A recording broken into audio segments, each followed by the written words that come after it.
Hey everybody, it's Party Lead here to discuss a new-ish feature coming to the Dwarfs thanks to the Resurgent update, The Forge. Now the reason why I call it new-ish is because if you have played the Tomb Kings DLC, this will all seem a little familiar to you, but this is an evolution of that feature, the Mortuary Cult feature. Now I think what happened was when the Tomb Kings DLC came out, everybody sort of gave a collective creative assembly what's going on here when we all saw that Mortuary Cult feature just was a natural fit for the dwarves as master smiths and, you know, forgers, of course. So, I guess Creative Assembly listened and maybe thought similarly, and we now have this mechanic for the dwarves as well. Very interesting options in terms of items and all. But first, before we dive into that, I want to discuss Oath Gold. Now, Oath Gold is similar to Canopic Jars for the Tomb Kings, but if you don't have that DLC, I'll explain it to you. Basically, Oath Gold is a base resource that every item in the Forge needs. You need varying degrees or varying amounts of Oath Gold depending on how rare or complex the item is, so you'll want to spend time actually using these various methods of obtaining Oath Gold, whether it's recycling items, which is basically unforging items in the Forge, buildings, characters, grudges, of course, and missions. Oath Gold is not going to be impossible to come by. So let's take a look first at, for example, Ungrim Iron Fist, who has the Oath of Forging. Available at rank 3, it generates 3 Oath Gold per turn. Alright, not a bad start.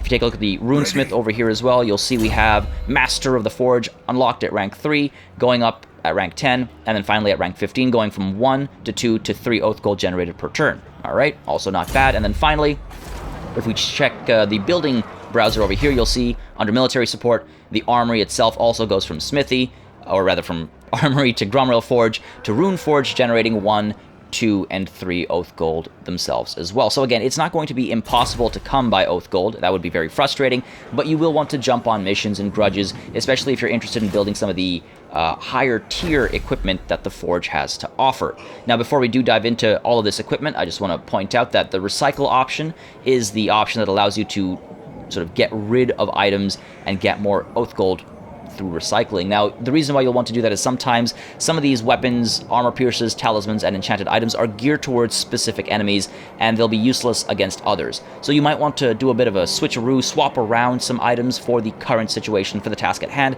and I like that little option there. I think it makes sense, especially considering that these are forged items. They're not, you're not finding them. It just makes sense that dwarves should be able to dismantle these items. Now, I will also say that, of course, just like the Mortuary Cult, different resources, different trade resources are required to make different items, and you can actually have access to them through trade or through conquest. And if you prefer the latter, you'll want to know where these items are, and that's very easy. You just click on the item or click on the resource, and it'll take you to the nearest deposit of said resource. And you can see, actually that was perfect timing, you can see some of them are quite far away, and some of them are a fair bit closer, so that does maybe affect how you plan your growth, which direction you spread towards.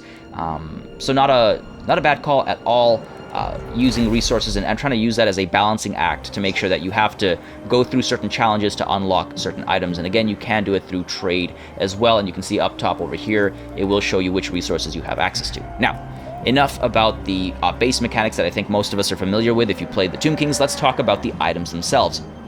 They're divided again into categories: weapons, armor, talismans, and enchanted items that you can assign or unassign from various individuals, from characters and lords.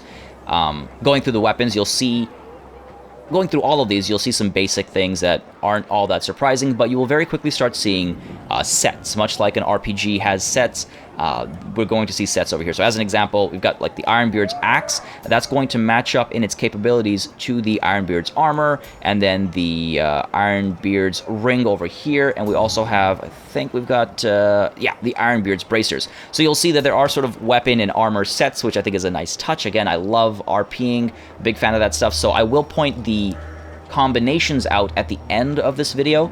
First, I just want to go top to bottom for each of these and kind of explore the options we have. So, Slayer's Axe, very basic, kind of bonus versus large +8, charge bonus +18, Ranger's Hammer, weapon strength +12%, Veteran's Hammer, melee defense +6, and it also gives expert charge defense, which means you have charge defense against units of all sizes rather than just large or no charge defense at all, as the case might be. Miner's Pickaxe gives you armor piercing damage +15 and bonus versus infantry +8. Over here, Prospector's Pickaxe, we've got armor piercing damage +30, which is huge, and it also enables sundering attacks. Now, armor sundering, just as a reminder, reduces enemy armor temporarily per strike, so I believe it's a minus 30, so that does help nearby allied troops that maybe can't pierce armor or have less armor-piercing capabilities. So that's the Prospector's Pickaxe. The Ironbeard's Axe gives weapon strength plus 12% and melee defense plus 9. The Troll Slayer's Axe gives a bonus versus large of plus 24, and it enables flaming attack. So again, you can see here, the Troll Slayer's Axe obviously works great against trolls, but say against Crypt Horrors as well. They have regeneration, so they will be susceptible to flaming attacks. The bonus versus large is, of course, going to help. So again, you can see how, despite the name, obviously, there are other uses for these items. An interesting item there as well, with a designation almost, with a purpose here. Old Guard's Hammer, weapon strength plus 18% and melee attack plus 12%, or plus 12, sorry, only when fighting Greenskins and Skaven. So now we're getting into specific anti-faction traits and abilities here. So you'll want the Old Guard's Hammer when you're up against the Greenskins and the Skaven. Dragon Slayer's Axe, bonus versus large plus 16, weapon strength plus 12%, and then this passive ability, Dragon Slayer's Axe. And as long as your hit points are less than 50%. So if you're sort of in a desperate situation, you get plus 15% armor piercing damage, plus 5 melee attack, and plus 15% weapon damage. And again, this is percentage based, so that means that the higher the base number, the higher the effects are, but of course it's disabled when your hit points are greater than 50%. So it's sort of a desperate times call for desperate measure kind of behavior, and it does of course go alongside this weapon strength buff and the bonus versus large buff as well. Next up, we've got the Gatekeepers Hammer. Melee defense plus 12, enables frostbite attacks, and it gives you this passive ability Chilling Aura, which again, in a 40-meter radius around yourself, gives a negative 36% speed debuff, which is absolutely huge, especially when you pair it with frostbite attacks. And again, you'll see how the Gatekeeper's Hammer works with other Gatekeepers things, and a lot of these things start to come together. They make a lot of sense when they all come together as what their purpose might be. Of course, you can explore other options. The Iron Warden's Hammer here, bonus versus infantry plus 16, weapon strength plus 12%, and it also gives you the passive ability Iron Warden's Hammer. This is obviously only available if your leadership is above 50%, so as you can see, disabled if leadership is below than 50%, or is lower than 50%, and the effect is that it gives you perfect vigor, which is absolutely huge, especially for those longer battles. Maybe you give this to an Unbreakable type character or lord, maybe you pair it with another item that gives that trait, and all of a sudden you have a lord that is constantly willing to run around and stay active. Vigor can be huge in terms of the debuffs it gives. Starbreaker over here, melee attack plus 6, weapon strength plus 18%. Attacks cause discouraged effect, which reduces enemy leadership. Again, you can use this quite effectively against enemy units that are perhaps already weak-willed, or just to cause that extra break, that rout when you desperately need it. We also get the Heroic Killing Blow ability, which is a whopping plus 40% armor-piercing damage and plus 40% weapon damage. It lasts only 25 seconds, but it has a cooldown of just 90 seconds, and again, plus 40% on a base number, so that's percentage-based. The bigger that base number, the more powerful this Heroic Killing Blow becomes, as we know. Now, Elfbane is an item that gives magic resistance 20%, enables magical attacks, and gives melee attack plus 14 and weapon strength plus 28% when fighting specifically against elves. The name may have given that away. So, again, very specifically geared towards a certain task. You want to be resistant to their magical capabilities. You'll want to enable magical attacks, especially if you're up against, dryads and things like that.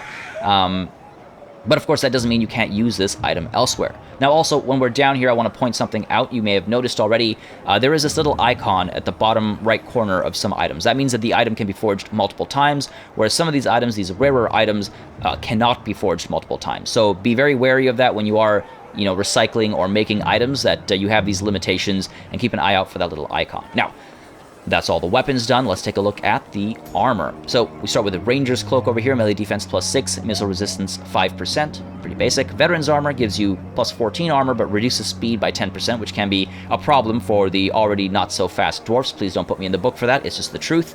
Slayer's Bracers, speed plus 10%, charge bonus plus 5, again, kind of heroically charging into battle as a Slayer against something large, perhaps. Miner's Helm here, armor plus 5, leadership plus 8.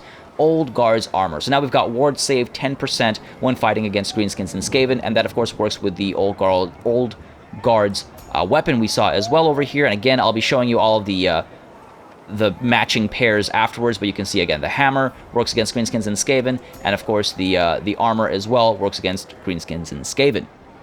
Troll Slayer's Hide, once more Troll Slayers over there. Armor +7, magic resistance 15%.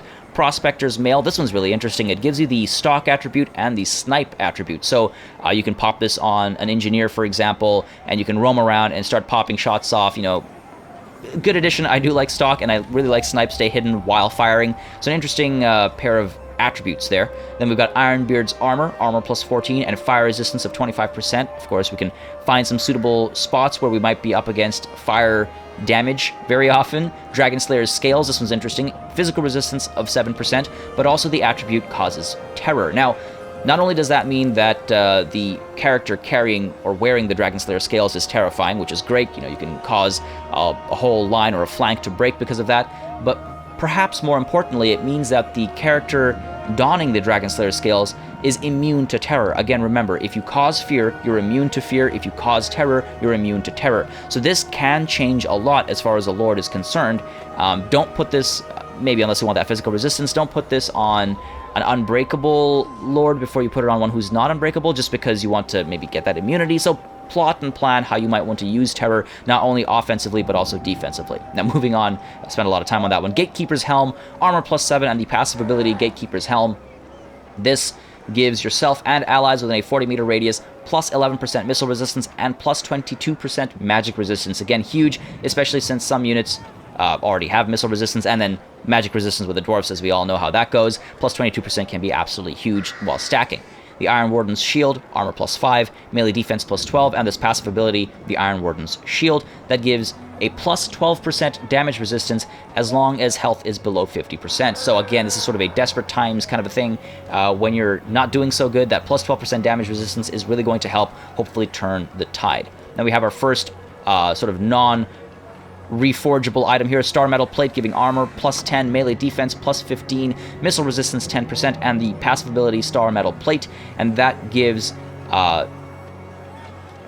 to enemies within 40 meters around that character a -9 melee attack as long as leadership is above 50%. So again, just helping reduce the enemy capabilities in melee, while Alric's armor here gives armor +35, which is huge, reduces speed by 15%, gives a 20% ward save, and also gives expert charge defense. So this is absolutely massive. There's a reason why you can only have the one, I guess.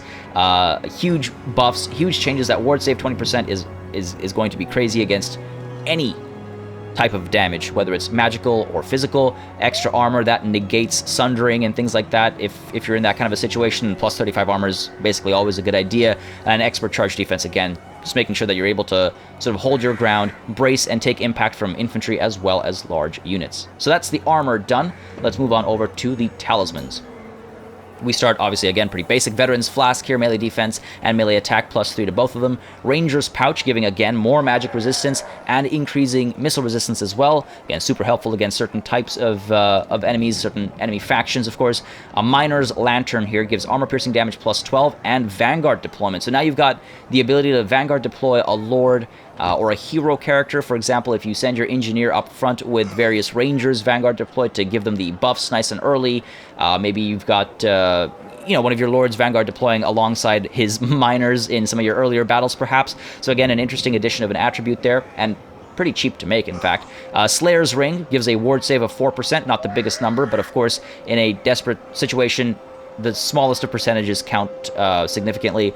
Troll Slayer's Amulet, we've got speed +5%, charge bonus +4, and we've got the attribute Causes Fear. So now again, like I was saying with Causes Terror, Causes Fear is not only good for damaging enemy willpower or leadership, it's also helpful to make sure that you don't take that damage on this character or lord. It will negate enemy units that have the Causes Fear attribute. Then we've got Prospector's Charge, leadership +6, physical resistance 5%, and it enables magical attacks that can be very helpful in specific situations, like if we're up against Wood Elves, for example.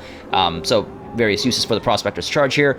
Old Guard's Tankard, we've got a passive ability, Old Guard's Tankard, and as long as you're not engaged in melee, you're going to be replenishing your hit points, which is both hilarious and extremely helpful. You just kind of pull your lord back every once in a while when he's in a dangerous situation, replenish hit points through drinking, I suppose, is the implication here, and dive back into combat. And of course, as long as you haven't reached your regen cap, you can keep using the Old Guard's Tankard. Ironbeard's Ring over here, fire resistance 15%, and also gives the Ironbeard's Ring ability, which is a constant around your character for 40 meters. It gives a plus 22% weakness to fire damage. Again, you can use that quite cleverly when you're using blasting charges, or if you've got, you know, iron drakes or something like that. That plus 22% weakness to fire is especially powerful against, well, what it stacks, for example, against units that have regeneration. That innate weakness to fire, it gets stacked upon with this plus 22%. So, you know, you might want to send the character with Ironbeard's ring in there first. In come the blasting charges, cause a lot of fire damage. Very interesting, again, once more, and get fire resistance for yourself as well at the same time. And we've got the Iron Warden's Ward Stone here. That's a ward save of 20% when fighting against Chaos, Norska, and Beastmen. That's huge, and it also is gives us Untainted +6, so we're also seeing campaign effects now, where you're actually going to help remove that corruption that Chaos, Norska, and Beastmen are likely to bring. We've got the Gatekeepers Ratcatcher, the name's a bit of a giveaway there. Bonus versus infantry +8, magic resistance 15%, and weapon strength +12% when fighting against Skaven, obviously. Again, the magic resistance is extremely helpful. Skaven are prone to using a lot of magic. You've already got that base magic resistance as a dwarf, and of course bonus versus infantry as well, all kind of geared towards this Skaven or anti-Skaven build, I suppose.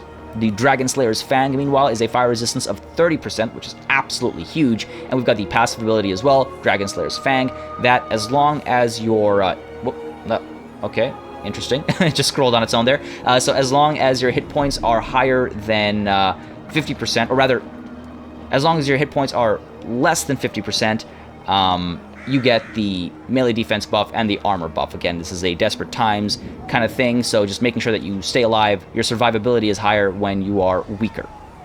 Ring of Grimnir, meanwhile, gives a melee attack of +4 and a weapon strength of +10% with his passive ability, Ring of Grimnir. And this, as long as your leadership is higher than 50%, it affects yourself and allies around you for 40 meters, giving them +12 leadership and +5 melee attack. Again, just ensuring that your dwarves are willing to fight for longer, and of course are fighting better as well. While the Angkor Chain here gives melee defense +6, physical resistance of 18%, and the immune to psychology attribute. Now, that means you'll probably want to use this more often than not on lords and characters that aren't unbreakable, but immune to psychology is absolutely huge, especially against certain types of enemy factions where they're very likely to bring in monsters and beasts and cause fear and you know, scare off a very vital let's say a runesmith, for example, who you need to provide support. All of a sudden they're afraid and they're running away, so this becomes very helpful. It also gives them physical resistance, so again, the Angkor Chain is very ideal spots to be used, as do all of these various items, especially as they get more complex. The enchanted items, again, we start with the Ranger's Brooch, giving you the stock ability, basic beginnings. Slayer's Belt, giving a 5% physical resistance, a small number, but again, these numbers add up. We've got the Veteran's Gauntlets, armor +4, melee defense +3. The Miner's Drinking Horn, giving a leadership +10. Troll Slayer's Gauntlets there, bonus versus large +7, melee attack +3. Old Guard's Keg, this time giving a leadership aura of, leadership aura size +15%, and also increasing the effect within that aura by +4. We've got the Prospector Spyglass, and this one's interesting, giving a +18% accuracy to allies within a 40-meter radius, to oneself and one's allies within a 40-meter radius. And that's great for, again, like the engineer buffing accuracy, you know, maybe being Vanguard deployed, maybe stalking and sniping, having the Prospector Spyglass as well. This is a passive, it's a constant, so that +18% accuracy can be quite huge in taking down, you know, massive enemy units, or, of course, just peppering them constantly and dropping them before they even close lines. Ironbeard's Bracers gives you the passive ability of Ironbeard's Bracers, and that is, it only targets oneself, and if you're losing in melee, it lasts for 33 seconds, and it gives you +33% physical resistance and +12% speed. So it's either to get away from a dangerous situation or to survive for longer in that dangerous situation as you await for assistance and reinforcements to arrive.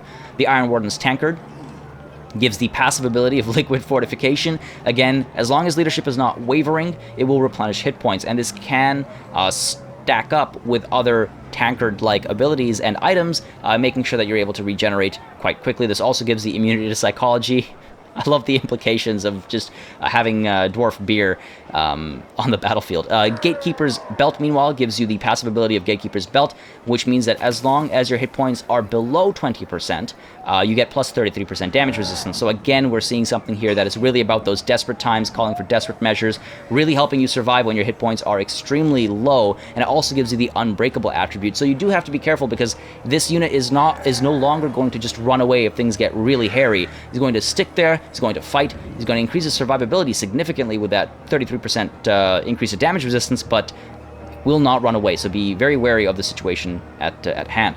The Dragon Slayer's boots give speed plus 5%, charge bonus plus 5, melee defense plus 4, melee attack plus 4, and Scepter of Stone from the Scepter of Stone here. Again, another interesting sort of addition. It's a bombardment spell, causing a ton of magical damage, and it says it's strong versus a single unit. That means not just a single combatant, but a single unit. It doesn't have a large area, so you're not going to hit a massive clump, so you kind of wait to line people up. You hold them in place with some of your dwarves, and then you just hit them with a bombardment. You can only use it twice, and it has a 90-second cooldown, but it does do a fair bit of magical damage. As we know, there are many dwarven enemies. I mean, that's a sentence on its own. There are many dwarven enemies, and some of those enemies do suffer from or have the gift of physical resistance, so the magical damage there will help significantly.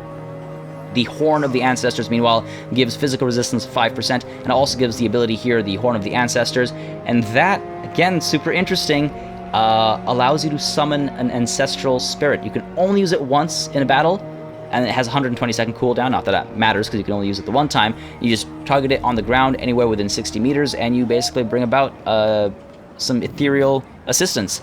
And that's really interesting, not only because it's an interesting addition, but also because I'm curious how else it might be used for other factions. We already saw it with Krell, this kind of summoning of a high-tier unit. Just curious. And then finally, we have the Recycle tab over here. Already went over that. You can recycle items that you're no longer using because you've already eliminated that enemy, or you no longer see the use for something like a Slayer's Axe when you have access to, the Old Guard's Hammer, or whatever it might be.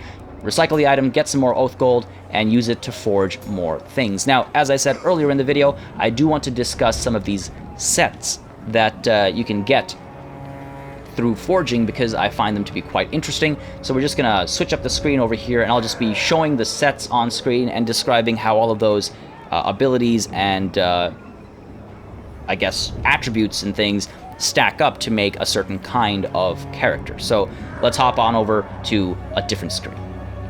So on this screen, you can see all the resources and Oath Gold requirements on screen to the side, and you can also see how these sets sort of come together to build your hero in a specific way. Now, the Ranger consists of better weapon strength and melee defense, with missile resistance that stacks up to plus 11% between the cloak and the pouch, alongside added magic resistance of 12% and the ability to stalk. So you've got an individual that can stalk up to close the gap to the enemy while staying hidden, ignore a large part of ranged fire or magical damage when he's finally spotted, and then cause more damage while having increased survivability in melee.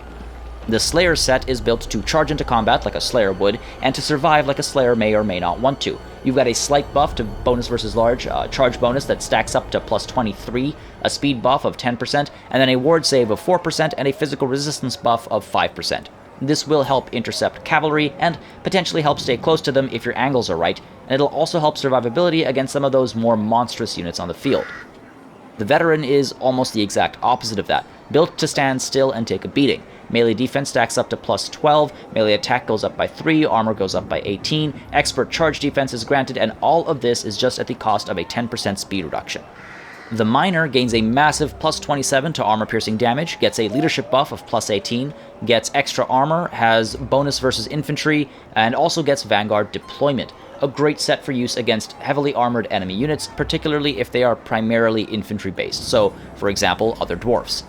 The Prospector is an interesting one that is primarily geared towards hybrid weapon fighters. We get magical attacks, a huge buff to armor-piercing damage, alongside armor-sundering capabilities. We also see a leadership buff, the addition of 5% physical resistance, and the inclusion of Stalk, Snipe, and the Prospector's Spyglass passive ability, which allows you to sneak up to an enemy, fire while hiding, and also assist oneself and nearby allies with a big buff to accuracy.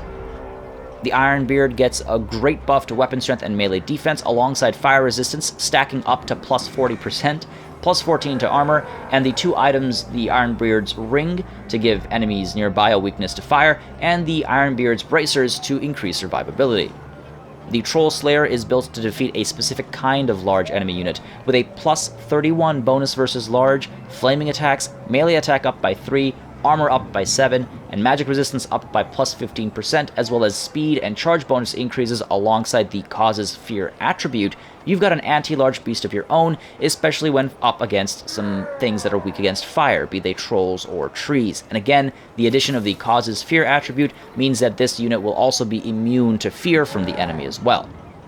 The Old Guard is a destroyer of Greenskin and Skaven worlds, plus 18% weapon strength and plus 12 melee attack, 10% ward save, the Old Guard's Tankard to keep healthy, and the Old Guard's Keg to help leadership. The first two pieces of equipment are only in effect when fighting Skaven and Greenskins, and the latter two apply anywhere, so you can see how the set as a whole certainly leans in one direction as far as use goes. Naturally, you can mix and match with other pieces for appropriate scenarios. The Dragon Slayer set gets a plus 16 bonus versus large, a plus 12% weapon strength, plus 7% physical resistance, 30% fire resistance, and increased speed, charge bonus, and melee defense. It also grants even further buffs to armor-piercing damage, weapon damage, melee attack, armor, and melee defense as long as health is below 50%, and then finally it adds the Causes Terror trait, which again also grants immunity to terror as well. The Gatekeeper gets a much higher melee defense, better armor, huge buffs to missile and magic resistance, the latter stacking up to plus 37% with the Gatekeeper's Helm passive ability, and we see a damage resistance ward save of plus 33% as well when hit points are below 20%, and we get the Unbreakable trait, bonus versus infantry, frostbite, and chilling aura to slow enemies down, and plus 12% weapon strength specifically when fighting Skaven. So you can see how this set is meant to counter the Skaven use of magic, their ranged capabilities, their monstrous units, and their ability to swarm and escape with great speed. Frostbite and Chilling Aura will work to slow scared Skaven scum slipping away. The Iron Warden will make for a tireless warrior as long as leadership is above 50%, with a plus 16 versus infantry and a plus 12% to weapon strength. We also see buffed armor and melee defense with plus 12% damage resistance when hit points are below 50%, and an additional plus 20% ward save when fighting Chaos, Norska, and Beastmen. An immunity to psychology that those factions use often is also present, and then there's liquid fortification to stay alive. On top of all of this, we also have a bit of a campaign mechanic here, helping fight corruption. The remaining pieces are not sets, but rather just very unique items with interesting abilities and capabilities. Naturally, it isn't necessary to use any of these sets as sets, but one can quite readily see how they were built and what purpose they serve as they come together. I do truly think that this is a great addition to the Dwarfs. It's only right that they get it, and it felt strange when the Tomb Kings were the first to get it, in fact. Nonetheless, the wrong has been righted, we can strike the grudge from the book, and we can get to forging. As always, let me know your thoughts on this mechanic down below, and for more Total War and strategy gaming content, make sure you subscribe to this channel. Till next time, thank you very much for watching, and cheers.